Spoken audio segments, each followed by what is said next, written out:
Hello नमस्कार good morning सगळ्यांना। तर तुमची तर सगळ्यांची गुड मॉर्निंग असेल, पण आज थोडी माझी बॅड मॉर्निंग आहे। तर का ते सांगते चला पुढे तुम्हाला। तर 2-3 दिवसापासून ना माझा हाताचा बोट खूप जास्त दुखतोय आणि एवढा दुखतोय की आता मला ते आज सहनच होत नव्हतं। म्हटलं चला डॉक्टरकडे जाऊन येऊया। तर काल बोलता बोलता मम्मी सोबत बोलत होते, तर तिला सुद्धा सांगितलं की हाताचा बोट खूप दुखतोय आणि तिने सगळं विचारलं। तिच्या बोलण्यावरून असं समजलं की माझ्या बोटाला नखुरडा असा एक प्रकार झालेला आहे। आता तो काय झालाय कसा झालाय मला काहीच माहित नाही आणि या अगोदर मी ते कधी बघितलेलं पण नाही आणि मला पण फर्स्ट टाइम झाले, त्याच्यामुळे मला काही आयडिया पण नव्हती। म्हटलं डॉक्टरांच्याकडे एकदा जाऊन येऊया आणि डॉक्टरांच्याकडे जायचं होतं म्हणून आहोनी रिद्धूला असं क्यूट रेडी केलं होतं। बाहेर जातच होतं तेवढ्यात थोडा पाऊस आला म्हणून, आणि पावसाचं वातावरण सुद्धा खूप जास्त झालं होतं म्हणून मग थोडा वेळ थांबलो आणि जाताना ना आम्हाला एअरपोर्ट लागतं आणि इथं हे सुंदर असं विमान लावलेलं आहे आणि ते बघून रिद्धूला खूप जास्त आनंद होतो। सारखं ती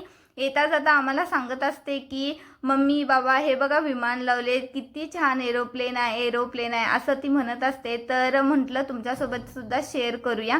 तर हॉस्पिटलमध्ये गेलो आणि हॉस्पिटलमध्ये गेल्यानंतर त्या दीदीना रिद्धूला बघून खूप जास्त खुश झाल्या होत्या। आता ते का तर खूप दिवसांनी आम्ही हॉस्पिटलमध्ये गेलो होतो आणि रिद्धू आधी तर एवढी बोलत नव्हती आणि तिची ही बडबड ऐकून ती दीदी खूप खुश झाली होती तिला बघून। डॉक्टरांना शेवटी दाखवलं। डॉक्टर म्हणाले की थोडं नेल इन्फेक्शन झाले, आता ते लवकर तर कमी होणार नाही, त्याच्यामध्ये पू वगैरे साठण्याची शक्यता आहे आणि मग ते पिकून फुटून मग थोड्या दिवसांनी ते कमी होईल असं म्हणाले। आता त्याच्यासाठी ते थांबवण्यासाठी तर मी काही करू शकत नाही असं म्हणाले। तर 2-3 दिवसाच्या गोळ्या देतो आणि 2-3 दिवसांनी परत तुम्ही दाखवायला या। तर गोळ्या वगैरे सगळ्या घेतल्या आणि तिथं रिद्धूला चॉकलेट पाहिजे होतं म्हणून तिला एक चॉकलेट घेऊन दिलो। आणि येता येता निलजीमध्ये ना एक गाडी आली होती, तिथं प्लांट्स घेऊन ते दादा बसलेले होते। तर खूप सारे प्लांट्स होते आणि फुलं जास्वंदाची खूप छान दिसत होती, पण आम्हाला गुलाबाचं रोप पाहिजे होतं आणि गुलाबाचं एवढं काही छान नव्हतं, थोडी फुले कोमेजलेली वगैरे होती। तर आहो सगळं बघत होते।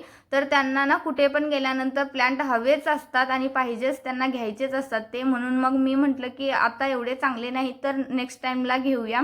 तर आम्हाला केक पाहिजे होता येताना म्हणून मग डायरेक्ट आहोंनी मला कारखान्यातच घेऊन गेले होते जिथे की सगळ्या गोष्टी मिळतात। मग सगळं ते बघितलं आणि नंतर येताना ना आम्हाला केक पाहिजे होता, तो केक आणि छान अशी खारी घेतली।